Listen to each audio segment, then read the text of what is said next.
Alhamdulillah wa syukurillah wal khairu wa syarru bimasyiatillah la haula wa la quwata illa billah. Syukur kita kehadirat Allah Subhanahu wa taala yang mana telah memberikan kita nikmat iman, nikmat Islam, nikmat sehat walafiat. Sampai nikmat itu dapat kita rasakan dan tanpa kita sadari kita secara tidak langsung masih lagi dalam payung hidayah. Tanpa kita ketahui bahwa kekuatan iman dan Islam itu bagian dari nikmat yang tiada tara dan tidak bisa ditimbang dengan apapun.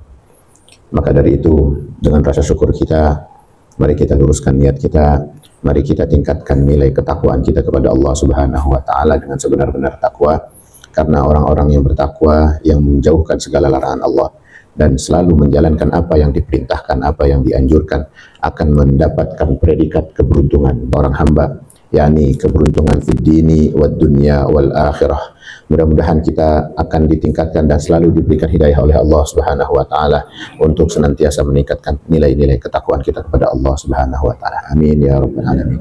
Salawat dan salam tak lupa selalu kita curahkan kepada baginda Nabi besar Muhammad sallallahu alaihi wasallam.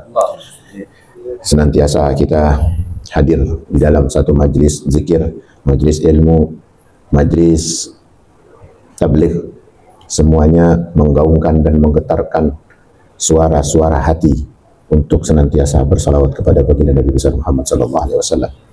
Jangan pernah merasa bosan, jangan pernah merasa diri ini kenyang atau merasa sering. Nah, ini akan timbul rasa sudah tidak istimewa. Padahal adanya hadirnya kita di satu tempat di bumi pertiwi yang penuh dengan gerakan Islam, yang penuh dengan majalis ilmu, ini tidak lain tidak bukan kalau bukan karena jasa dari cahaya baginda Nabi besar Muhammad sallallahu alaihi wasallam, ini tidak akan kita ada di sini dan tidak mungkin kita merasakan ketenangan hidayah. Maka dari itu harus punya kiat dan punya cita-cita yang luhur untuk senantiasa menjadi umat terkasih, umat tersayang, umat yang menjadi perhatian dari baginda Nabi besar Muhammad sallallahu alaihi wasallam. Semoga kita bagian dari umatnya yang dicinta, bagian dari umatnya yang dirindu, bagian umatnya yang diaku. Amin amin ya rabbal alamin.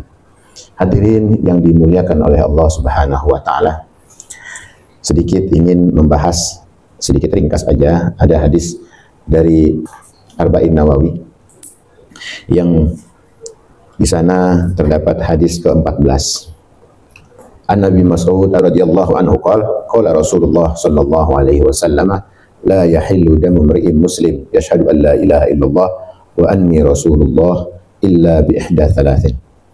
Bahwa dari Ibnu Mas'ud radhiyallahu an berkata, bersabda Rasulullah sallallahu alaihi wasallam, tidak halal darah seorang muslim yang telah bersaksi tidak ada Tuhan atau ilah kecuali Allah dan aku sebagai utusan. Ini betul-betul ditekankan oleh baginda Nabi besar Muhammad sallallahu alaihi wasallam. Kecuali disebabkan salah satu di antara tiga hal. Illa bi ihda thalath. As-sayyibu zani wan nafsu bin nafsi wat tariku li dinihi al mufariqu lil jamaah. Yang pertama adalah bahwa orang yang sudah nikah, janda atau duda yang berzina. Yang kedua adalah jiwa dengan jiwa, yakni membunuh. Yang ketiga adalah orang yang meninggalkan agamanya atau murtad dan memisahkan diri dari jamaah. Hadis riwayat Bukhari Muslim. Urgensi dari hadis tersebut adalah merupakan penjelasan tentang bagaimana orang Islam itu sangat berharga, mahal harganya. Orang yang udah Islam, udah bersyahadat, ya, merupakan dasar ketetapan hukum dalam menjaga kehidupan seorang muslim.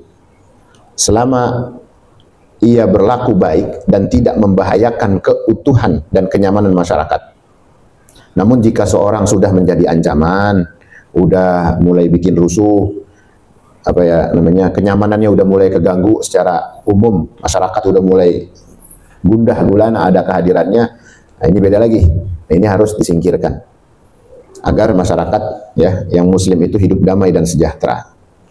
Jadi hadis ini merupakan kaidah yang sangat penting karena berkaitan dengan permasalahan yang penting juga, yaitu nyawa manusia. Ya. Kapan saat manusia itu boleh dibunuh? Itu ada kiat-kiatnya, rutun-rutunannya. boleh dibunuh waktu kapan nih? Dari sini ada fiqhul hadis. Ini kandungan dari hadis. Terpeliharanya jiwa seorang muslim, barang siapa bersaksi bahwa Tuhan selain Allah dan Muhammad adalah Rasulullah, mengaku berarti kan keberadaan Allah Subhanahu wa taala, mengesakannya, membenarkan kenabian dan kerasulan Nabi Muhammad sallallahu alaihi wasallam, dan mengakui risalahnya Nabi Muhammad, maka jiwanya itu udah pasti terpelihara.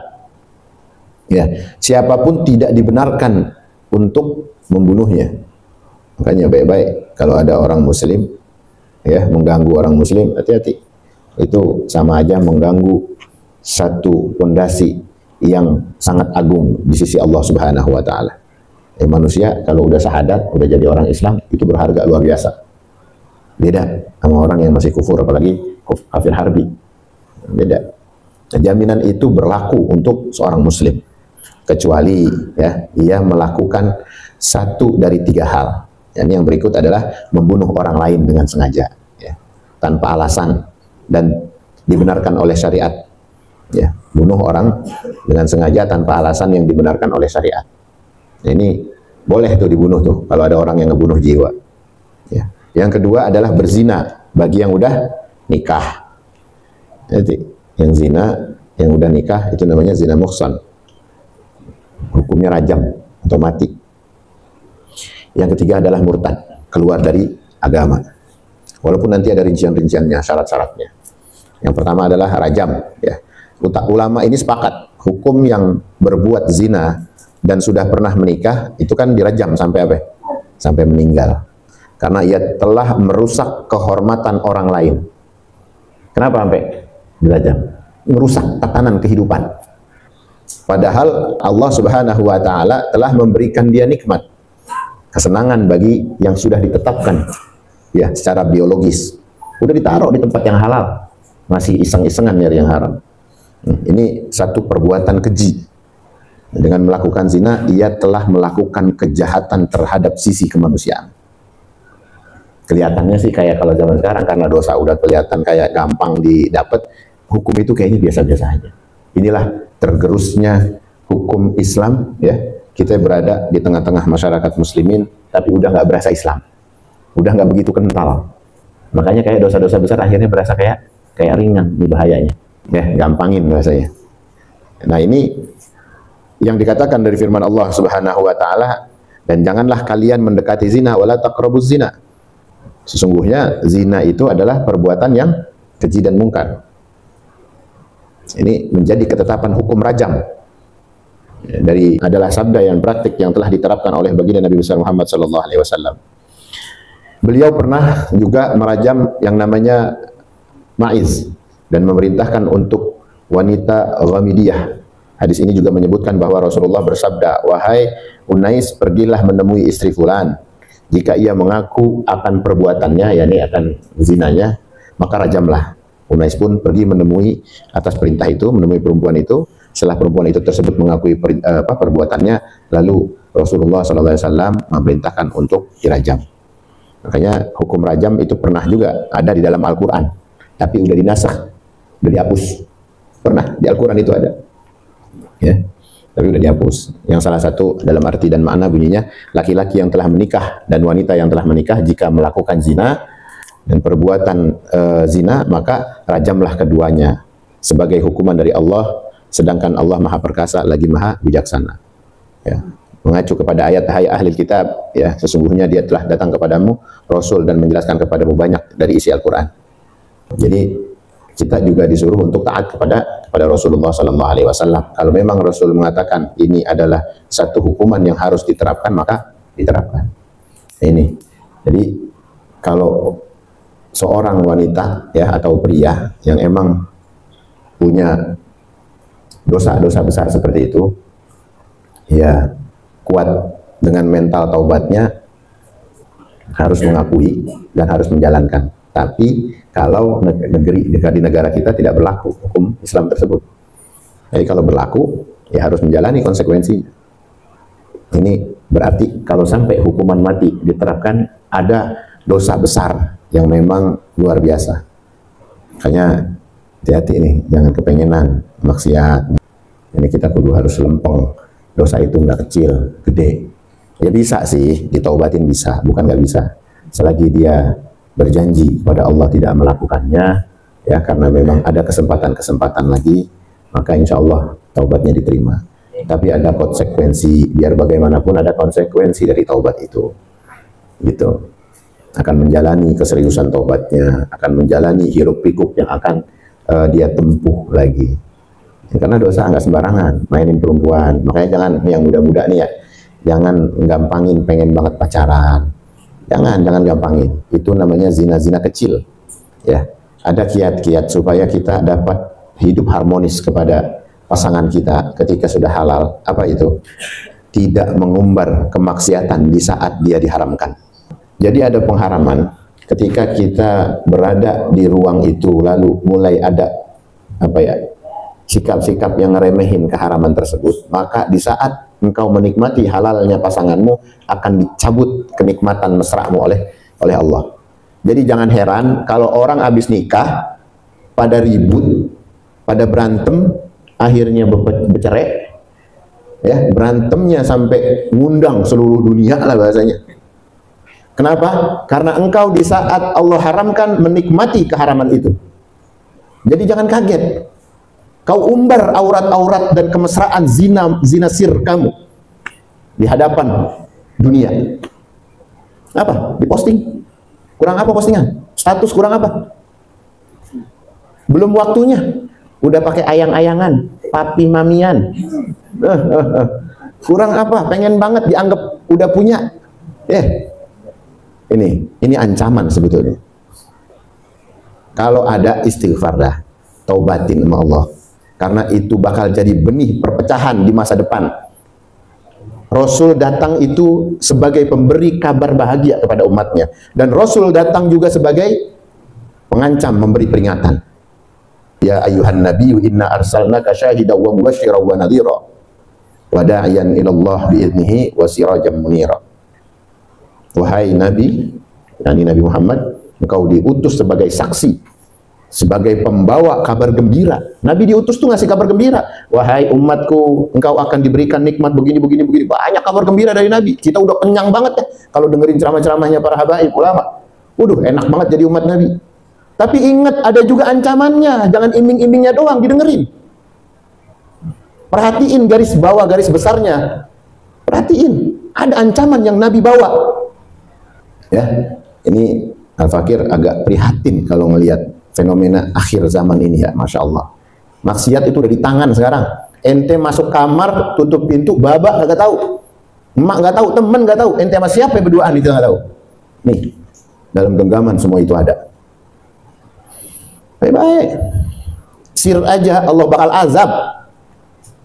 Diem-diem aja Allah kasih azab besok. Apalagi terang-terangan. Ya Allah, bangga-banggain, bawa-bawa pacar. Pacar lo mana? Bro, ini pacar gua nih. Ben bangga-banggaan sama maksiat. Dia pengen banggain. Astagfirullahaladzim. Ngaku katanya pengen masuk surga, paling tinggi lagi tempatnya. Tapi amalan belis dijalanin. Terus lagi sekarang model kayak reunian. Wah, udah jadi orang soleh sekarang. Gara-gara reuni. Ada model kayak CLBK-an gitu. Ya elah. Dah masih kurang apa sih lagi? Aduh, udah jadi bini orang, masih aja ditoel-toel. Gimana lu sekarang? Ya elah. Udah tua, enggak mulus kayak dulu, enggak.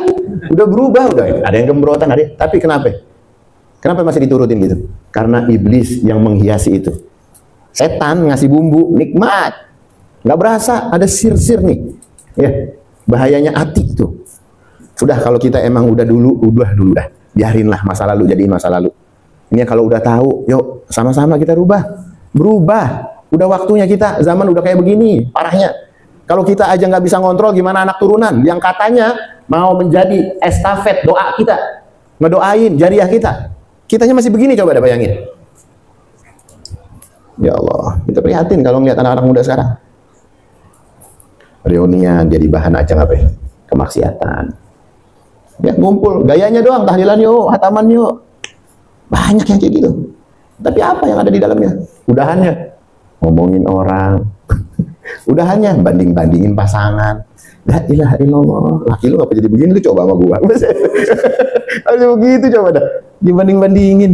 Nyesel lu dulu nggak jadi sama gua. Ya, ada lagi yang bilang syukur aja gua nggak jadi sama lu, Bang. Ah, buluk ternyata kerek lu.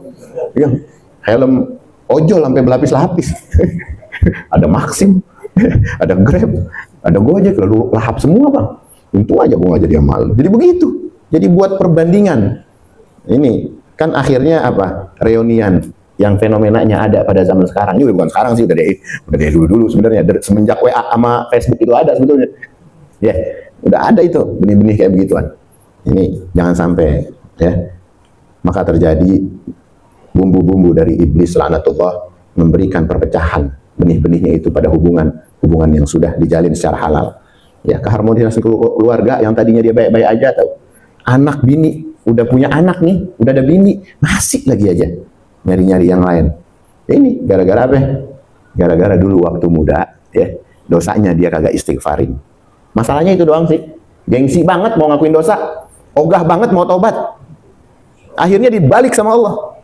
Dicari jalan kehancuran dalam kehidupan keluarganya. Masih nggak nyadar juga. Mau mati kayak Firaun. Mati kufur. Nauzubillah min dzalik. Itu kalau Allah udah negor, sebetulnya masih sayang berarti sama kita. Dikasih ujian keluarga yang tadinya harmonis jadi acak adul. Coba introspeksi, jangan nuduh, oh bini gua begini, bini gua begitu, anak gua begini. Jangan, nuduh kitanya. Ya kalau nunjuk kan seringkali kita bilang jangan kepada tujuan telunjuknya, tapi kepada jari yang lain lebih banyak menuju kepada kita. Kita introspeksi, kejedot, kita introspeksi, jangan nyalain tembok. Tembok misalnya di sini nih, lalu meleng. Tembok disalahin. Nggak akan terjadi sesuatu tanpa izin Allah. Ini himbauan keras ya bagi kita Al-Fakir juga. Jangan sampai ada benih-benih kemaksiatan yang diramu, yang lagi dirajut sama iblis, kita masuk di dalamnya. Minta sama Allah, kasih tahu anak bini supaya rajin ibadah, minimal doain. Kalau kita lagi berdoa nih, anak misalnya masih belum gede, kan masih mustajab tuh doa-doanya, suruh aminin. Neng, sini nih, amininnya, ayah mau berdoa, mama mau berdoa, aminin. Ajak berdoa, ajak ibadah. Enggak, jangan dianggap malaikatnya enggak nyatat. Setiap kebaikan yang dilakukan, dilatih dari seorang hamba, dicatat baik oleh Allah. Gitu, walaupun dia kagak baca apa-apaan tuh bocah. Tapi kita udah coba mendidik, mensiarkan agama Allah, bahwa anak yang kukunya masih empuk, udah mau dilatih untuk sujud kepada penciptanya. Latih begitu, kontrol. Jangan mau kerja doang, tapi kita harus merawat anak istri yang kita kasihi. Anak yang bakal jadi penerus kita besok. Itu. Nah, makanya dalam hal ini ketika hukum-hukum Allah ini berlaku, kita jangan ngelihat dari kejahatannya, jangan, tapi sebab-sebab benihnya. Karena semua itu berada pada jiwa setiap manusia. Ya, gejolak perselingkuhan, mulai ada zina-zina yang muncul. Itu kan awalnya begitu. Berduaan di kamar, enggak. Berduaan sama HP, ente berduaan. Dia juga sendirian, ente sendirian. Namanya berduaan juga. Kita video callan yuk. Gitu. Bang, gue pengen ngelihat lu badan lu gedenya. Lama-lama begitu dah. Ya elah lagi berduaan. Padahal dia udah jadi siapa? Ya begini nih.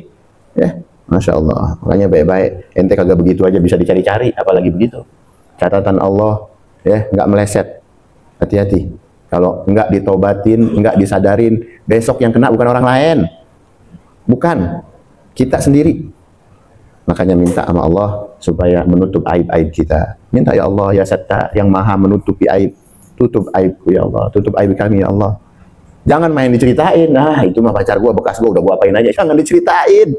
Jadi Allah tutup, lu buka. Gimana mau dilindungin? Makanya nggak boleh nyeritain dosa-dosa kita sama orang. Ya, orang Allah pengen ngampunin, pengen bener-bener nutupin, mau ngabulin doa ente ngumbar-ngumbar. Kacau, gimana ada ruang Allah mau ngabulin coba? Kita sendiri yang ngumbar-ngumbar. Ya, yang tadinya bahkan zina itu sendiri mau diampunin, tapi gara-gara ngumbar, hukum rajam wajib dijalankan. Tuh kan jadi berat gara-gara kesombongan. Makanya di sini penting bagi kita untuk coba introspeksi, muhasabah apapun yang terjadi dalam kehidupan kita. Jangan nunjuk kepada orang. Balikin sama kita. Bahkan ibadah kita sendiri rusak, itu bukan karena orang. Kita. Ini bacaannya kagak enak nih, ini musola bau nih, ini. Jangan semuanya disalahin. Coba, kenapa gua nggak khusyuk ya? Kenapa gua nggak ini ya? Kenapa begini ya? Coba introspeksi. Kenapa nggak tenang dalam ibadah? Ya, misalnya kita rajin sholat, balik ke rumah kok masih gundah gulana. Jangan tuduh orang rumah, jangan. Lu sih mak, enggak. Ente dulu. Sholatnya benar apa enggak? Ya, makanya Al-Fakir mengingatkan diri Al-Fakir sendiri, bawa sholat kita dimanapun kita berada. Ibadah kita itu dibawa bukan sama peci kita, sama jidat hitam kita, ya, bukan. Bawa sholat kita sama hubungan sosial kita. Di mana kita sujud kepada Allah, di situ kita tunduk sujud kepada hamba-hamba Allah yang lain. Bukan kita mau nyembah dia, bukan. Ada penghambaan kita sama Allah yang sampai menghormati saudara kita. Itu. Bawa sholat kita ke dalam hubungan keluarga kita. Bawa sholat kita di dalam perdagangan bisnis kita. Bawa sholat kita dalam hubungan-hubungan interaksi sosial media kita. Di mana sholat ente? Di situ yang bakal ditanya. Sholat aclak ucluk mah banyak yang sholat begitu, rajin-rajin banget. Tapi pas keluar dari situ kagak ada bekasnya. Masih ngatain guru, masih ngatain habaib, masih ngatain ulama, ngatain temen, naker keislaman, keimanan, ketakwaan orang. Ente dolalah, finar. Wah, jadi panitia surga dia. Itu yang bahaya. Jangan begitu.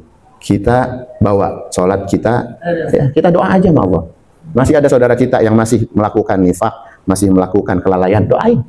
Nabi dulu bersabar pada diri pribadinya.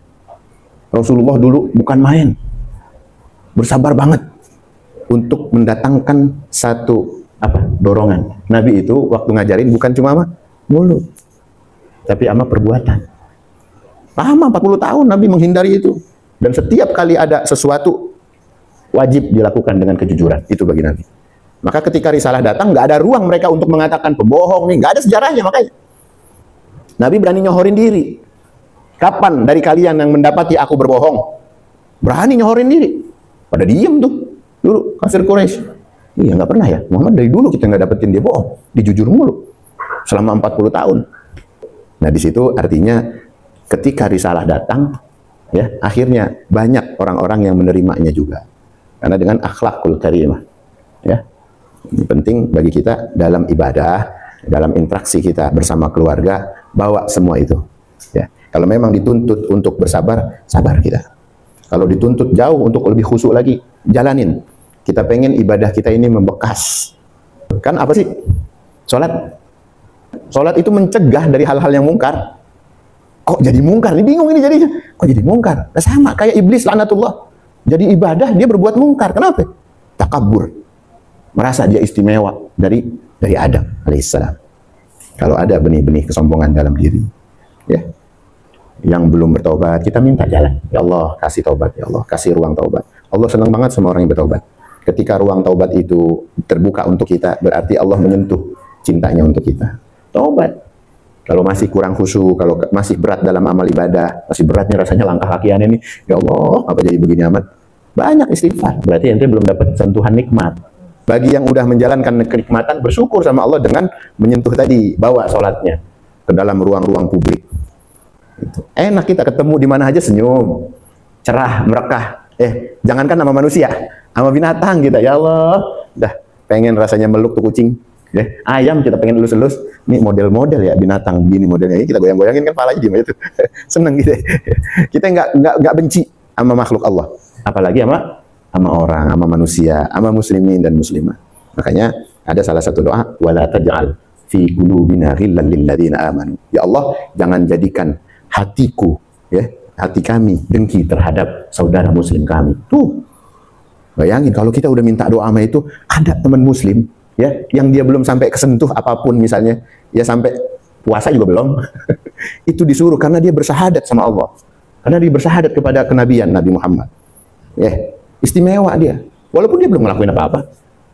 Ingat kan kisah ketika ada sahabat udah menggal aja, ya, sampai beralasan apa? Ya Rasul, aku khawatir dia bersahadat karena dia takut dengan pedangku. Sekalian ku penggal. Kata Nabi apa? Apakah kau koyak dadanya sampai kau mengetahui isinya? Tuh. Dimarahin sama Nabi. Lu tahu isi hatinya? Sampai gitu bahasa kasarnya. Lu tahu isi hatinya? Kan nggak tahu. Kenapa? Saking berharganya syahadat. Saking berharganya. Makanya kita sama orang-orang munafik itu juga nggak bisa berbuat apa-apa. Karena dia bersahadat. Siapa yang pantas menghukum kemunafikan? Siapa? Allah. Karena besok bakal ditaruh fi darkil asfali minan nar, di keraknya api neraka. Siapa yang naruh? Bukan kita yang menghukumi. Allah yang naruh. Karena dia bertopeng sebagai muslim, tapi dia berkamuflase menjadi penghancur dan pengadu domba. Kalau memang terbukti di hadapan, tadi yang kita bahas, boleh dihukum mati. Ya kalau nggak ada bukti kan kita bingung, munafik. Dia baik sama kita, dia ini nggak ada bukti-bukti, kita ya kan akhirnya lah. Baru prasangka-prasangka yang memang kurang kesaksian kita. Tapi kalau memang udah banyak bukti nyata, kesaksian, kerugian, ya, yang membuat masyarakat ini kok terancam misalnya, boleh dibunuh. Yang kita bahas ya kan, karena memang harga diri seorang muslim dengan syahadahnya itu luar biasa mahalnya. Kita kalau sampai ada ya menumpahkan darah seorang muslim itu sama sebagaimana dia menumpahkan seluruh isi, menghancurkan seluruh isi dunia dan isinya. Bagi Allah tuh segitu mahalnya orang Islam. Mahal banget soalnya. Ya. Allah yang menetapkan hatinya itu dapat hidayah apa kagak. Orang boleh nganggap remeh, syahadat doang masa sampai segitu amat balasannya. Enggak. Penting banget, berat banget.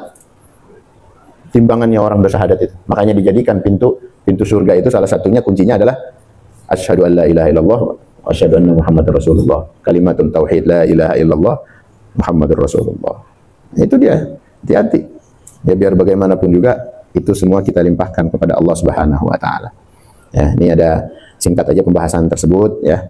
Maka kalau aja sampai ada orang yang berzina, ada orang yang membunuh sesama manusia, ya, maka dibalas dengan darah yang sama, artinya dengan dibunuh. Kecuali ada pengampunan dari walinya. Ya misalnya walinya ini ngampunin, ya udah selesai, udah diampunin.